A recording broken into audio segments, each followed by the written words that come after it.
చెప్తున్నాను. సాయం రవికి పక్షులంటే చాలా ఇష్టం.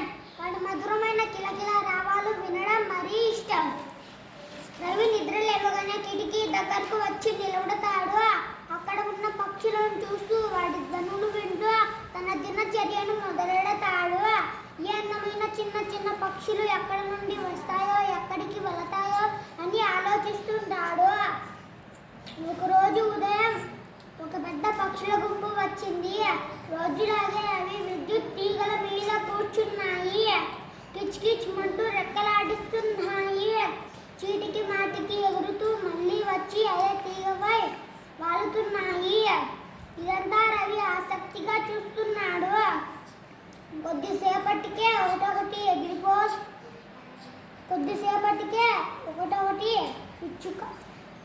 పక్షులన్నీ ఎగిరిపోసాగాయి. కానీ ఒక పిచ్చుక అక్కడే ఉండిపోయింది. అది ఎగరడానికి ప్రయత్నిస్తోంది, కానీ ఎగరలేకపోతోంది. రవి ఆ పిచ్చుకని చూశాడు. ఆ పిచ్చుక కాలు తీగల్లో ఇరుక్కుపోవడాన్ని గమనించాడు. అమ్మా, అటు చూడు, ఆ పిచ్చుక తీగల్లో ఇరుక్కుపోయింది అన్నాడు.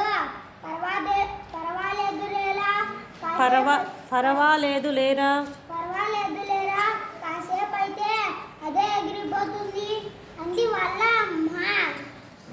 కాదమ్మా, దాని కాళ్ళు తీగల్లో ఇరుక్కుపోయింది, అందుకే అది ఎగరలేకపోతుంది అన్నాడు. ఇలా తీగల్లో ఇరుక్కుపోతూనే ఉంటాయి. నువ్వు లోపలికి రా, దాని గురించి నువ్వేమీ ఆందోళన పడాల్సిన అవసరం లేదు. పాపమమ్మ, నువ్వు కాస్త ఆలోచించు. అది ఈ తీగల్లో రాత్రంతా ఇరుక్కుపోయి ఉంటే ఏమవుతుందో? ఏమీ అవ్వదు. నువ్వు పొద్దున లేచేసరికి అది ఎగిరిపోయి ఉంటుంది. చూడండి అమ్మా. ఇదే ఆలోచనతో పడుకున్నాడు. పిచ్చుకకి ఏమీ కాకూడదని కోరుకున్నాడు. మరుసటి రోజు ఉదయం లేవగానే పిచ్చుక గుర్తుకొచ్చింది. గబగబా బయటకెళ్ళి తీగ వైపు చూశాడు.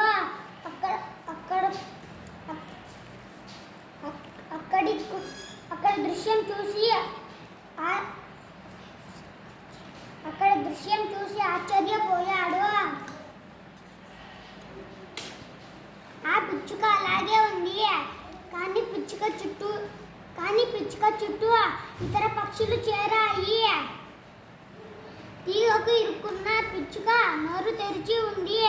పక్షులన్నీ దాని నోటికి ఆహారం అందిస్తున్నాయి. రవి ఇంట్లోకి పరిగెత్తికెళ్ళి వాళ్ళ అమ్మ చెయ్యి పట్టుకుని బయటకి లాక్కు వచ్చాడు. చూడమ్మా, ఆ పక్షులన్నీ దానికి తిండి పెడుతున్నాయి. అమ్మ కూడా ఆశ్చర్యంగా చూసింది. రవి అంతా ఆశ్చర్యంగా వింతగా అనిపించింది. నిజమే, ఆ పక్షులన్నీ కష్టంలో ఉన్న పిచ్చుకకి సహాయం చేస్తున్నాయి.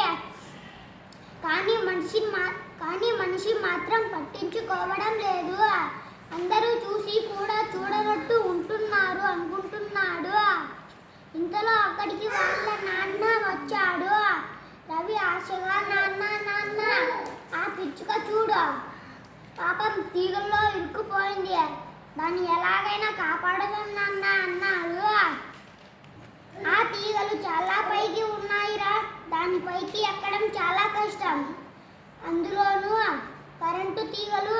మరి దాన్ని ఎవరు కాపాడుతారు నాన్న అడిగాడు రవి. ఆ పిచ్చుకను కాపాడాలంటే ఒకటే మార్గం. ఎవరైనా విద్యుత్ సరఫరా ఆఫీసుకు వెళ్ళి విద్యుత్ సరఫరా ఆపి వేస్తే దాన్ని రక్షించవచ్చు. అది కూడా విద్యుత్ ఆఫీసు వాళ్ళే వచ్చి చేయాలి. నువ్వు ముందు బడికి బయలుదేరు, ఇప్పటికే ఆలస్యం అయింది అన్నాడు. రవి బడికి బయలుదేరాడు. దారిలో నడుస్తున్న ఆ పిచ్చుకే గుర్తుకు వస్తోంది. విద్యుత్ ఆఫీసులో ఎవరెళ్ళి చెబుతారు? రవి నేరుగా విద్యుత్ ఆఫీసు వైపు వెళ్ళాడు.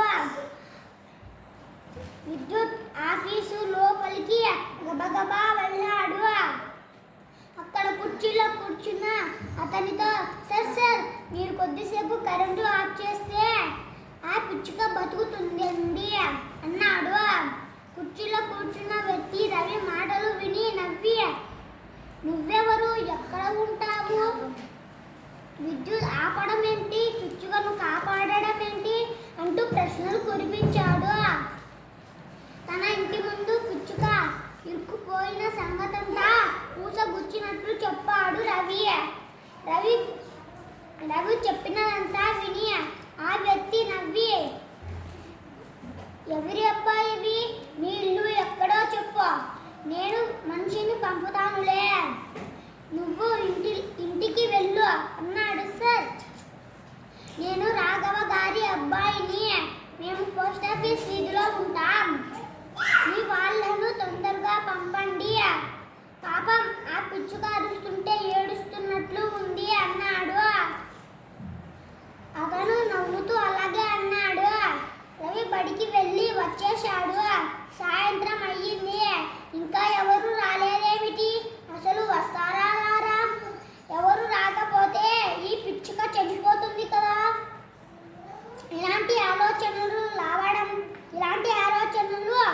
రావడంతో రవి కళ్ళల్లో నీళ్లు గిర్రున తిరిగాయి. ఏరా రవి, ఆడుకుందామురా అని రవి అక్క పిలిచింది. నేను రానుకోని మంచం మీద పడుకున్నాడు. పిచ్చుక గురించి ఆలోచిస్తున్నాడు. కొంతసేపటికి రవి, నీకోసం ఎవరో వచ్చారు చూడు అంటూ అమ్మ పిలిచింది. రవి బయటకు వచ్చాడు. ఎదురుగా విద్యుత్ ఆఫీసులో పనిచేసే వ్యక్తి, అతనితో పాటు నిచ్చెనతో మరో మనిషి. రవి కళ్ళు ఆనందంతో మెరిశాయి. వచ్చేశారా, రండి సార్. ఆ వ్యక్తి నవ్వుతూ, విద్యుత్ ఆపు చేశాములే, పిచ్చుకను రక్షిద్దాం, నువ్వు కూడా రా అన్నాడు. అందరూ కలిసి బయటకు వెళ్ళారు. వచ్చిన వ్యక్తి నిచ్చెన వేసుకుని పైకి ఎక్కి జాగ్రత్తగా పిచ్చుక కాళ్ళు తీసి విడిపించాడు.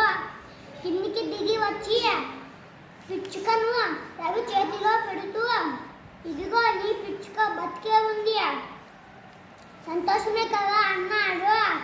రవి ఆత్రంగా ఆ పిచ్చుకని చేతిలోకి తీసుకున్నాడు. మెల్లగా దాన్ని నేల మీద వదిలిపెట్టాడు. పిచ్చుక ఎగరడానికి ప్రయత్నించింది, కానీ కొద్దిగా పైకి ఎగిరి కింద పడిపోయింది. కుంటుతూ నడిచింది. కొద్దిసేపటికి అది మళ్ళీ ఎగరడానికి ప్రయత్నించింది. ఈసారి ఎగరడంలో సఫలీకృతం అయ్యింది.